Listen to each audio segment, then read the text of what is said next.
ৰূপহীহাটৰ ঘেহুৱা চলচলি গাঁৱৰ বিশিষ্ট সমাজকৰ্মী তথা গাঁওৰক্ষী বাহিনীৰ সম্পাদক আবু নছৰৰ বিয়োগ।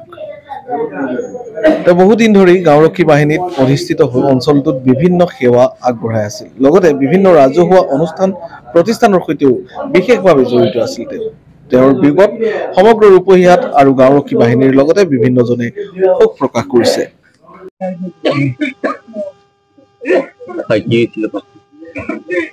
তেওঁ মানে আগৰ পৰা মানে হাতৰ ট্ৰাবুল আছিলে। এইকেইদিন অলপ ঠাণ্ডাও পালে, পেটৰ অসুখ হ'ল। ডক্তৰ তাতে গৈছিলে, গুৱাহাটীলৈকে নিয়া হ'ল। আজি ৰাতিপুৱা ভালেই, বজাৰত গৈছে, এইটো বজাৰত গৈছে, আমাৰ ওচৰত বজাৰৰ পৰা বজাৰ কৰি আহিছে। আপোনাৰ অলপ ঠাণ্ডাটো ৰাতিপুৱা ঠাণ্ডাটো অলপ শুইছে।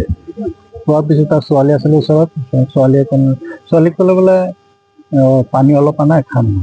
পানী আনি পেলাই দিছে, খাইছে, খাই পেলাই শুই আছে।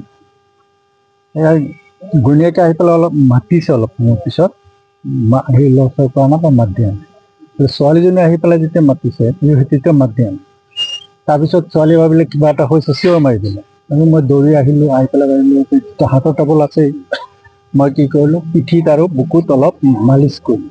খোৱাৰ পিছত ভৰিটো অলপ মালিচ কৰিলোঁ। খোৱাৰ পিছত দেখিলোঁ নাক চালোঁ, নাক হেৰি নাই, পাছ নায়েই। কি কৰিছিলে? তেওঁতো সমাজকৰ্মী মানুহ আছিলে। তেওঁ মানে গাঁৱৰ যিবিলাক আমাৰ অনুষ্ঠান প্ৰতিষ্ঠান, ৰিচেণ্টলি আমাৰ সভা এটা হ'ল, সভাত ওতপ্ৰোতভাৱে জড়িত আছিলে। আৰু যিকোনো সামাজিক কামত তেওঁক মাতিলে পোৱা যায়। তেওঁ মানে আৰু অলপ লিডাৰ টাইপৰ মানুহ আছিলে। কিবা বিচাৰ আচাৰ হ'লে হয়তো তাক মাতে আৰু সৎ মানুহ আছিলে এনে। তাৰপিছত ভাবিলোঁ বোলে ডক্তৰ তাতে লৈ যোৱা হওক, ৰূপহীত নিলামটো নিয়াৰ পিছত ডক্তৰে কৈছে নাই, ছোৱালী দুজনী, ল'ৰা নাই। মোৰ মানে সৰু ভাই, মোৰ খুৰাৰ ল'ৰা, আপোন খুৰাৰ ল'ৰা। আমি একে পৰিয়ালৰ মানুহ।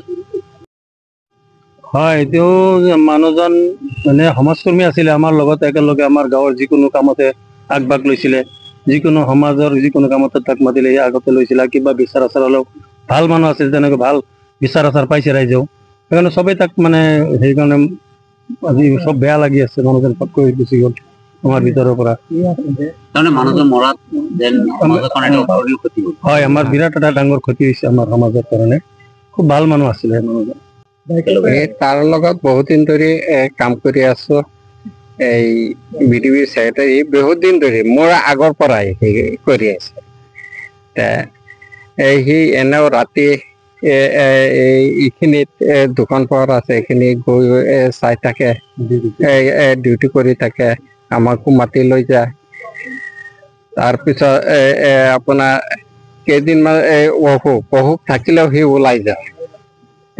এনেকুৱা সময়ত সি ওলাই যায়, ৰাতি 10টা বজাতো সি ওলাই যায় অকলে গৈ। তাত মোৰ ঘৰ সেইখিনিত সি মাতি তাৰপিছত মোকো লগত লৈ যায়। এইখিনি এই দূৰে দোকানৰ হেৰি আগৰ অকমান বহিও থাকে, বহি থাকি তাৰপিছত সি ৰাতি 12টা মান বাজিলে সি আহি যায়। আৰু তাৰ এই আগৰ কি কব নাই, ডক্তৰৰ ওচৰলৈকে তেতিয়া লৈ গ'লো। চিঞৰ বাখৰ লাগিলে ঘৰত, শুনি পেলাই আহিলোঁ। আহি পেলাই ডক্তৰৰ ওচৰত লৈ গ'লো। বৰবাবাক, মোৰ মানে বৰবাবা হয়, মোৰ দেউতাকৰ খুৰাকৰ ল'ৰা। ডক্তৰৰ ওচৰত লৈ যোৱাৰ পিছত ৰূপহী মডেল হস্পিটেলত লৈ গ'লো। ডক্তৰে তেতিয়া চাই ইমাৰ্জেঞ্চিৰ পৰা ক'লে আমাক মানে আধা ঘণ্টা আগতে মৃত্যু হৈছে, আপোনালোকে বেলেগ চিন্তা কৰক, ঘৰলৈকে লৈ যাওক। এতিয়া আমি ঘৰলৈকে আহিলোঁ। ঘৰতে হৈছে 11:30 বজাত মৃত্যু হৈছে। তেখেত এনে সমাজসেৱক মানুহ আছিলে, সৎ মানুহ আছিলে। আপোনাৰ ৰাজনীতিকৰ পৰা আদি কৰি যিবিলাক আমাৰ অনুষ্ঠান প্ৰতিষ্ঠান আছে, চব ক্ষেত্ৰতে তেওঁ মানে আগুৱাই আহিছিলে। আপোনাৰ সমাজত এটা ভাল কামৰ দিহা পৰামৰ্শ দিছিলে। মোৰ মনত আছে, মই যেতিয়া সৰু আছিলোঁ, আমাৰ বৰতলত এটা এক্সিডেণ্ট হৈছিলে ৰাতি। টেম্পু এটা আপোনাৰ পৰিছিলে পুখুৰীত তেতিয়া বিডিঅ'ৰ ছেক্ৰেটাৰী সভাপতি চাগে তেখেত আছিলে তেতিয়া ফোন কৰি থানাৰ পৰা মানুহ আনি আমাক লগত লৈ পেলাই আমাৰ ৰাইজক লগত লৈ পেলাই এই টেম্পুৰ পৰা মানুহ উঠাই নিজে ডক্টৰৰ ওচৰত লৈ গৈছিলে তেনেকুৱা মানুহ আছিলে 1 টকাও সেই পৰিয়ালক খৰচ হ'ব দিয়া নাই যিমান টকা গৈছে বৰবাবাই নিজে হাতে কৰিছিলে আৰু আমাৰ ল'ৰাবোৰক বহুত মৰম কৰিছিলে গাঁৱৰ ল'ৰাবোৰক আৰু আমাক পৰামৰ্শ দিছিলে সদায় সমাজ সচেতন ব্যক্তি আছিলে